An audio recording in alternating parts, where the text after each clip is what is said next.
बिल्कुल। और बिल्कुल अगले दिन ये बताया था कि मैंने पूछा था कि क्या हुआ, क्या एक ही थप्पड़ लगा या आगे भी कुछ हुआ। अगले दिन आपने ये भी दिखाया था, सारे चैनल्स ने दिखाया था। मेरा कहने का तात्पर्य है कि अन्ना हजारे जो बोल रहे हैं उसके निहितार्थ क्या है, उसकी व्यंजना क्या है, दुख क्या है। अन्ना हजारे का चेहरा देखिएगा, आपने दो चेहरे दिखाए, मैं सिर्फ वो देख रहा था। एक अन्ना हजारे का रामलीला मैदान का चेहरा देखिए, जिसमें यह विश्वसनीयता है कि इस देश का लोकतंत्र बहुत अच्छा है, इस देश के प्रधानमंत्री बड़े पढ़े लिखे हैं, इस देश की संसद ने अगर रिजोल्यूशन दिया है तो ईमानदार है, सच तो बोलेगी, सच कहा है तो करेगी। और एक अब के अन्ना हजारे जो टूटे हुए हैं, जो सोचते हैं कि क्या देश का प्रधानमंत्री भी झूठ बोल सकता है, क्या ये सारी पार्टियां मिलकर भ्रष्टाचार पर इतनी लामबंद हो सकती है कि सदन के अंदर इस प्रकार की हरकत करेंगे, 12 बजे के बाद राज्यसभा न चलाएं। कुमार विश्वास जी, सबसे बड़ा सवाल यह है कि अन्ना हजारे अगर गांधीवादी हैं, हमने उनका वो बयान भी सुनाया जिसमें उन्होंने कहा कोई अहिंसा नहीं, कोई हिंसा नहीं, कोई इस तरह की बात नहीं होनी चाहिए और अहिंसा के ढंग से, अहिंसा के रास्ते पर चलते हुए पूरा आंदोलन होना चाहिए। और वही अन्ना कह रहे हैं कि थप्पड़ के अलावा कोई उपाय नहीं है। सबसे बड़ा सवाल हाल के दिनों में लगातार आप सबने देखा है, हमने देखा है कि कहीं जूते फेंके जा रहे हैं, कहीं चप्पल फेंका जा रहा है, कहीं थप्पड़ मारे जा रहे हैं। एक तरह से किस रास्ते पर जा रहे हैं, इसमें कब कहां किस नेता के साथ कौन कैसा सलूक करे कहा नहीं जा सकता। ऐसी स्थिति में अन्ना हजारे जैसी शख्सियत अगर इस तरह की बात करते हैं तो एक बहुत बड़ा सवाल है, क्या यह हताशा का बयान है? क्या अन्ना हजारे इतने हताश हो चुके हैं कि वही बात कह रहे हैं? और उससे बड़ा सवाल, इसके पहले जब दोनों बार अन्ना हजारे ने बयान दिया था तो दोनों बार बयान की जब आलोचना हुई चारों तरफ से तो अन्ना हजारे ने एक तरह से अपना बयान वापस ले लिया, और या कहें तो उसको बयान को करेक्ट करने की कोशिश की और सफाई देने की कोशिश की। इस बार अन्ना हजारे ने बयान नहीं दिया, इस पर हम बात करेंगे। लेकिन कांग्रेस नेता प्रभा ठाकुर हमारे साथ हैं। प्रभा जी, आपने सुना जो कुमार विश्वास कह रहे थे, आपने वो भी सुना जो अन्ना हजारे ने कहा। बहुत बड़ा सवाल, पहले से बहुत सारे नेताओं पर जूते चप्पल फेंके जा रहे हैं, अन्ना हजारे ने थप्पड़ की बात कह दी। क्या देखती हैं आप, कैसे देखती हैं इसको?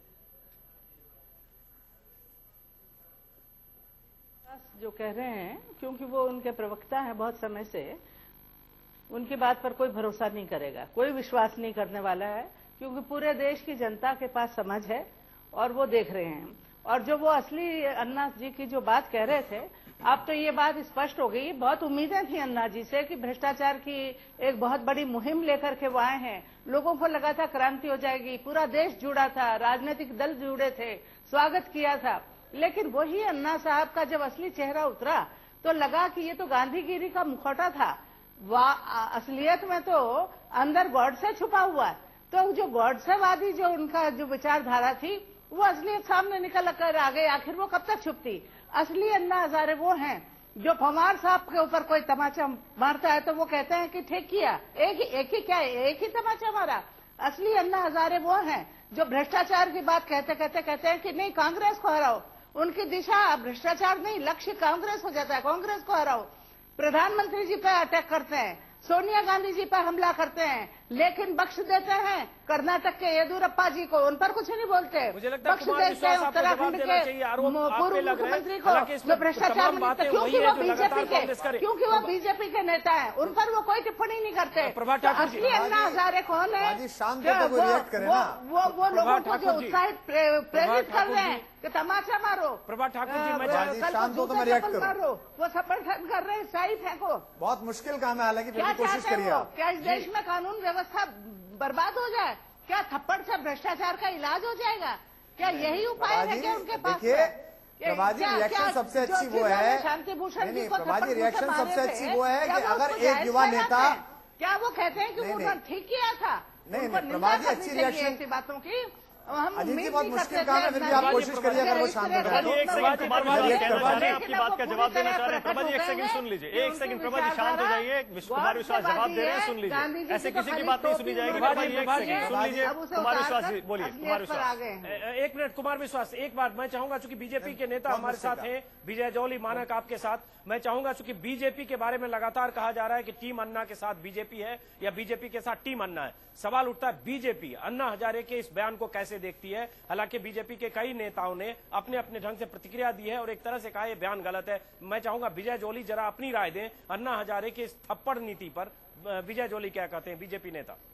देखिए, गली गली में चोर है ऐसी फिल्म देखने के बाद और देश के अंदर देश के प्रधानमंत्री, कांग्रेस के प्रधानमंत्री डॉक्टर मनमोहन सिंह के 2011 के अंदर संसद में दिए हुए उस बयान के बाद कि जन लोकपाल बिल 2011 में पारित होगा, उसको मेरा कोई भी कांग्रेस मित्र पूरा नहीं करवा सका। और ये बात करते हैं अन्ना हजारे के एक बयान की, जब सुरेश कलमाड़ी कांग्रेस पार्टी के सचिव रहे, कॉमनवेल्थ घोटाले के आरोपी रहे, तिहाड़ जेल के अंदर रहने के बाद जब बाहर निकलते हैं और वो दोबारा इंडियन ओलंपिक कमेटी के अध्यक्ष पद के ऊपर आसीन होते हैं, तो मुझे लगता है आम आदमी के जो मन की अभिव्यक्ति है इस करप्शन से लड़ने के प्रति उसका उजागर कहीं शायद की बात कर रहे हैं, जुबान ने भी कर दिया। सीधा सीधा सवाल ये है, अजीत जी का सवाल सीधा सीधा है। अन्ना हजारे कहते हैं